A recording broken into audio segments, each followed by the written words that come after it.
International commercial flights landed in South Africa for the first time in over 6 months this week, touching down amid a flurry of celebrations in some airports as coronavirus-linked travel restrictions lifted.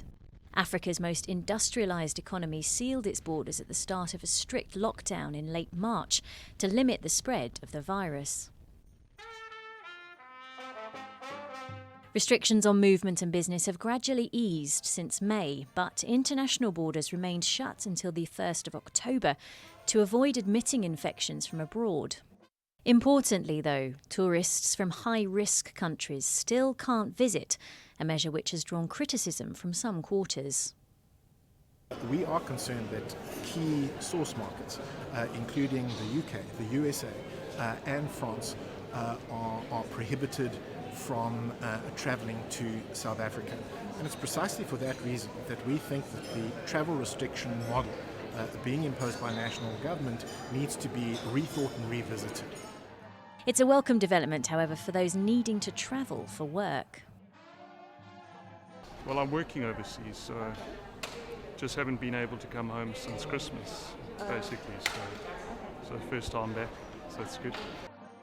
South Africa has been relatively hard hit by the pandemic, with more than 670,000 infections and almost 17,000 deaths recorded to date, just under half the total number of cases detected on the continent. And it's also back to school for students in Burkina Faso, where education establishments are reopening their doors after being closed for more than 6 months. Year groups that had been due to sit exams resumed at the end of the last school year, but most students hadn't set foot in a classroom since mid-March. Masks have been distributed to pupils and teachers, and the method to make up for lost time is clear. The plan is to pick up where we left off, quickly finish last year's course before starting this year's one. We have until mid-November to complete this course.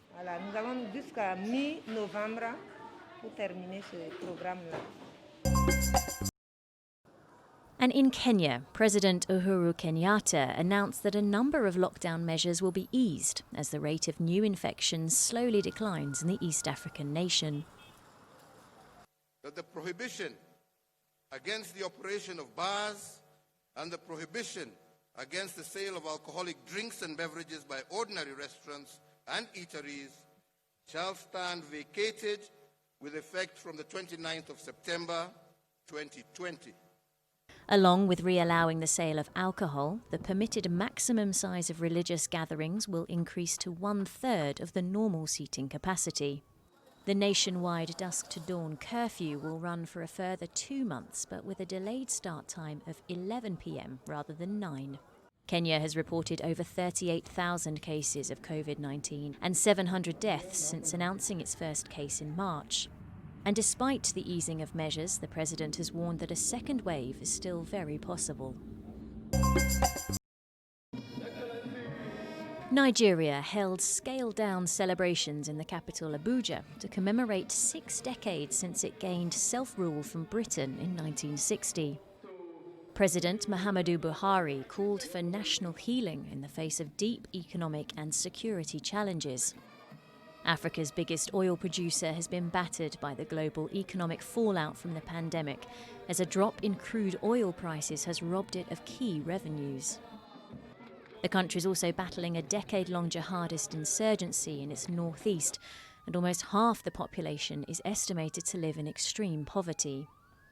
Tanko Yakazi is one of the few surviving Nigerian First Republic politicians to have been involved in the independence process. The 95-year-old veteran politician painted a bleak picture of the country's current situation. There is no commitment to the nation, there is no patriotism. Unless you have patriotism, you cannot develop your country. This is the greatest casualty Nigeria has suffered in the process of development since independence, particularly brought about by incessant military takeover in the country.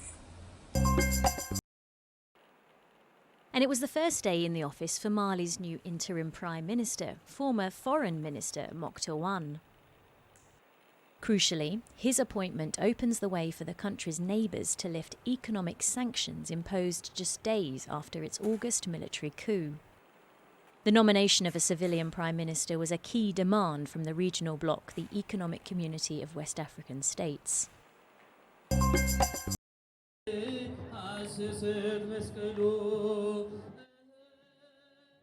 And finally, Ethiopian Orthodox Christians celebrated the Mescal festival in the capital Addis Ababa, although festivities were far smaller than usual due to the pandemic. Typically, hundreds of thousands celebrate Mescal, though this year only church members attended. This annual Orthodox festival commemorates the legend of finding the true cross, or Mescal, on which Jesus Christ was crucified.